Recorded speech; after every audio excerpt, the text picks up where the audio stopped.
People deluded. Now, obviously, I don't like to make videos about transfer rumours and things, but a couple of people have asked, and I thought, why not? I'm sure you've seen well, we'll speak about Guendouzi's contract stuff in a sec, but I'm sure you've seen Aubameyang's been linked with Real Madrid. Now, both our strikers allegedly are joining two Spanish giants in recent days, literally, if you look at Lacazette's links to Barca and now Aubameyang's. Now, forgive me if I'm wrong, I wouldn't say close because I don't know, but wasn't he linked when he was at Dortmund and he said it was either his or his granddad's dream for him to play in the Madrid colours? Personally, as much as I love Aubameyang, I can't see them buying you again.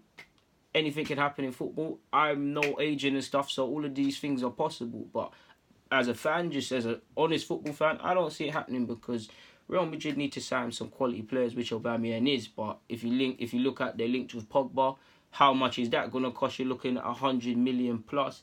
Hazard, you're seeing anything from 100 million euros to 89 million euros. I don't know, but that's a pretty penny. There might be other areas. And then, so if they sign these star players and address the areas they want to address, would they really spare 80 million for Aubameyang, who could do a thing, playing number 9 off the bench or starting here and there, scoring? At the end of the day, he'll put the ball in the back of the net, scoring goals there.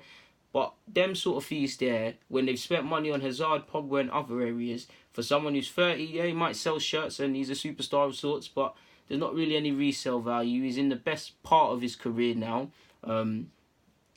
Unless you just want to use him for right now and you don't really care. It don't really make the most sense. It would be, in terms of football and giving him a ball at his feet, and he's just a good striker, of course. Aubameyang would do his thing, but there's more to that than transfers. And for me, it wouldn't make sense as much as I love Aubameyang. So that's nothing more than paper nonsense. Again, I could be wrong. Anything can happen in football. Could you imagine if we lost Lacazette and Aubameyang in the same window?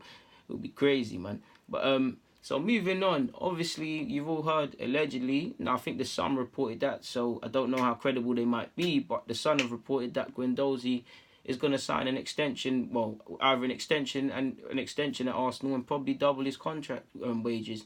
You've seen it's anything in the papers from 75 to 85 million. I don't know his wages. Just have to assume because it said double that is 40 or around 40. And people can say what they want about Guendouzi. I can say what I want about Guendouzi. But if you just look at the facts and remove your emotion, and if you like him or not, young, relatively untested guy from France, played a ridiculous amount of times for Arsenal. 30 appearances in the Premier League? Forgive me if I'm wrong. However many in all comps. You would never have expected him to feature as much as he has. Some people would say deservedly so, but one way or not, whether it's from playing in form or other players playing poorly, he's played a lot.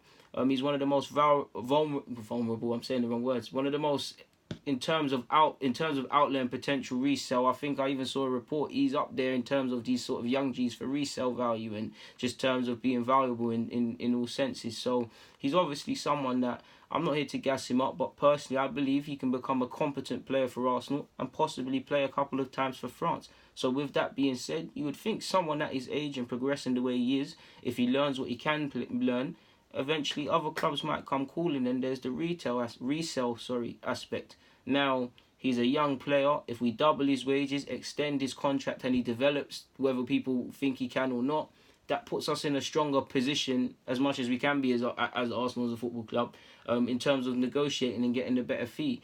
Probably, if you're looking at Unai Emery, him, obviously Torreira just coming to the club, they're seen as the future or the core to move forward with. If we acknowledge that Iwobi, forgive me if I'm wrong, Maitland now signed new deals last summer, forgive me if I'm wrong, but Xhaka did. Regardless of what you think about these players, clearly Unai Emery and the club believe that these are the players they can move forward with or attempting to move forward with. Holding is allegedly in line for a new contract as well.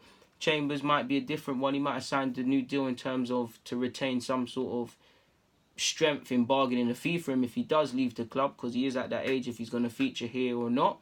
But he signed a new deal. So we'll see how that one moves forward. It's a difficult task for Unai Emery. I was about to call him Pep Guardiola, but I said the right thing. It's a difficult task for him moving forward, as you lot know, because there's a lot to be done. And if you believe reports that it's 40 million budget if we don't get Champions League, then, boy, it's peak right now. But on that note, people, thank you very much for tuning in. Deluded, I'm out.